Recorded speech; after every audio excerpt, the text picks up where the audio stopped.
जय हिंद दोस्तों, मेरे चैनल डिफेंस डिस्कशन में आप सभी का स्वागत है। दोस्तों, आज मैं अग्निवीर के मुद्दे पर आपके साथ बातचीत करने आया हूं।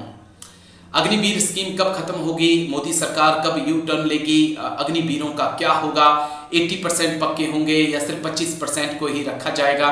कुछ ऐसे मुद्दे जिन पर तमाम व्यूअर्स ने मुझसे पूछा कि सर आपकी क्या राय है, आप क्या सोचते हैं। तो आज मैं अपनी सोच आपके सामने रखूंगा, लेकिन उससे पहले एक छोटी सी रिक्वेस्ट मेरे तमाम व्यूअर्स से, चाहे वो असम राइफल के मेरे भाई हैं या वो नॉर्थ ईस्ट में मुझे देखते हैं, मणिपुर में, नागालैंड में, या फिर जो अग्निवीर मेरे जो छोटे भाई हैं, उनसे एक छोटी सी रिक्वेस्ट है कि मुझे YouTube ने पिछले एक महीने में 2 स्ट्राइक दी, जिस कारण मैं लगभग 25-26 दिन कोई वीडियो नहीं पोस्ट कर पाया। उसका असर ये हुआ कि जो 8-10 हज़ार मुझे आ जाया करते थे, जिसमें 8-10 हज़ार डालकर मैं अपनी जेब से अपने एडिटर को उसका पैसा दे दिया करता था, वो मेरे लिए थोड़ा सा मुश्किल हो गया।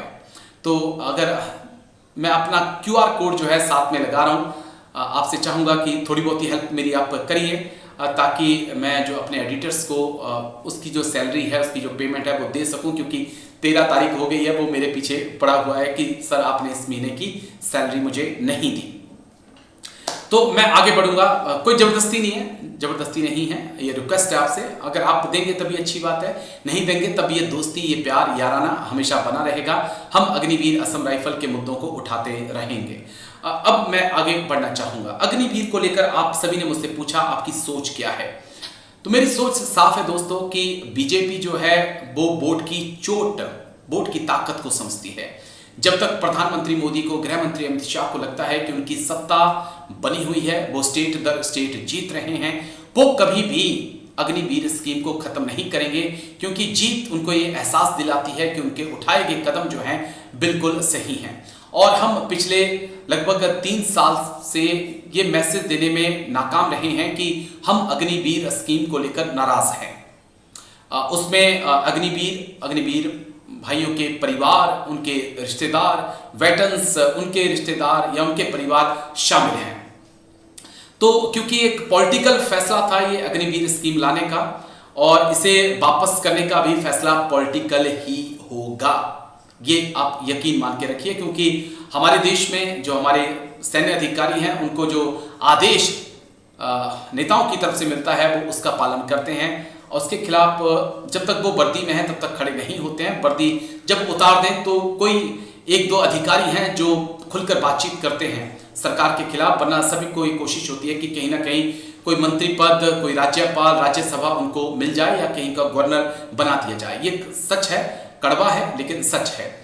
तो ये पॉलिटिकल फैसला होगा अग्निवीर स्कीम को खत्म करने का, ये आपको मानकर चलना पड़ेगा। और ये फैसला कुछ वैसा ही होगा जैसे मैं आपको एग्जांपल दूं, 3 कृषि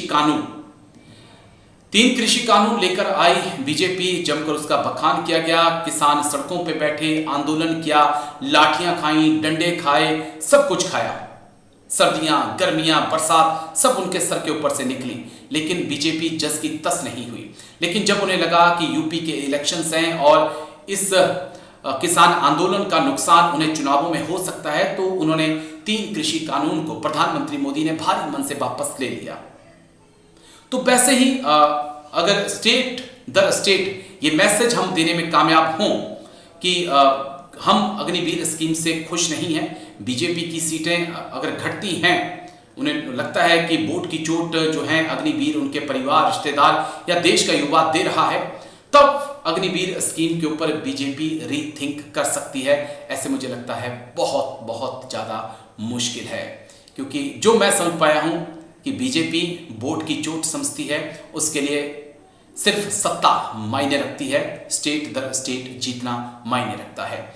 तो ये मेरी सोच है, और मैं एक पॉइंट और ऐड कर दूं कि मेरा ये मानना है कि 25% को आप रिटेन करें, 75% को बाहर भेज दें, ये गलत है। कम से कम 80% को आप रिटेन करें। 20% जो डिफॉल्टर हैं, दारू पी रहे हैं, छुट्टी से लेट आ रहे हैं, फिजिकल जो मापदंड हैं उनको पूरा नहीं कर पा रहे हैं, ड्यूटी पर सो रहे हैं, जो काम उनको मिल रहा है उसको करने से इनकार करें, उन लोगों को आप बाहर का रास्ता दिखाइए और उन्हें CAPF में एडजस्ट करिए। तो ये एक, मुझे लगता है कि ये एक बेटर ऑप्शन हो सकता है। लेकिन क्या इसके लिए बीजेपी मानेगी, प्रधानमंत्री तैयार होंगे? ये बड़ा सवाल है। इसी मुद्दे को लेकर मैंने जाने माने डिफेंस एक्सपर्ट से बात की है, वो बातचीत भी आपको दिखाता हूं, लेकिन जाते जाते एक छोटी सी रिक्वेस्ट फिर से आपसे कि थोड़ी सी मदद की आपकी जरूरत है। अगर आप मेरे मुद्दों को, मेरी पत्रकारिता को पसंद करते हैं तो मैं थोड़ा सा फंसा हुआ हूं, थोड़ी सी आप हेल्प कर दीजिएगा ताकि ये जो संकट आया है इससे मैं निकल सकूं। राजेश, भारत डेमोक्रेसी है जी। और भारत सरकार, चाहे वो कांग्रेस की भी सरकार हो, इनको पता लग गया कि इससे ना वोटिंग पे कोई फर्क नहीं पड़ रहा है। अभी भी आप कहीं चले जाओ गांव में, ना जवानों की वोटिंग, ना जवानों के परिवारों की वोटिंग पैटर्न में कोई फर्क पड़ा है, ना उनके रिश्तेदारों के वोटिंग पैटर्न पे कोई फर्क पड़ा है। तो समझो कांग्रेस की सरकार होती तो वो कहते यार की फर्क नहीं रहा है, वोट हमें पहले भी मिल रहे थे, वोट हमें अब भी मिल रहे हैं, पहले भी तो क्योंकि देखो भारत में भारत सरकार फटाफट वही काम करेगी, चाहे कांग्रेस की सरकार भी हो, जिससे कि 15 वोट एक्स्ट्रा मिल जाए। दूसरी बात, भारत में भारत सरकार वही काम करेगी, चाहे कांग्रेस की सरकार हो, दौड़ दौड़ के करेगी अगर लगे कि भैया 10 वोट कटने वाले हैं। तो अभी वोटिंग पैटर्न में कोई फर्क नहीं पड़ा है, सब जगह अच्छी तरह से लोग जीत रहे हैं, ज्यादा तरह से जीत रहे हैं। अग्निवीर के नाम पर एक वोट भी नुकसान नहीं हुआ है। जी राजेश।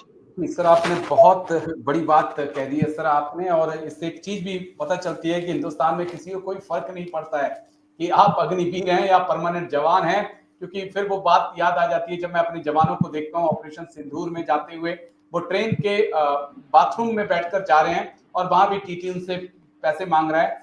तो एक चीज साफ है, इस देश में आम जनता को कोई फर्क नहीं पड़ता है, आप अग्निवीर हैं, फौजी हैं, ऑपरेशन सिंदूर में आप AC 3 टायर में जा रहे हैं या आप ट्रेन के बाथरूम में जा रहे हैं। ये वो कड़वा सच है सर, जिसे हमें पचाना होगा। लेकिन चलिए, बहुत बहुत शुक्रिया सर, आज जो आपने बात कही है वो बहुत ऐसी बात कही है सर जो दिल को छू गई मेरे, और मैं उम्मीद करूंगा कि मेरे दर्शक भी इस बात को समझेंगे कि देवनाथ सर ने जो पॉइंट दिया है वो पॉइंट बहुत वैलिड, उसमें बहुत दम है। Thank you sir, Jai Hind, take care sir, thank you, Jai Hind sir, thank you.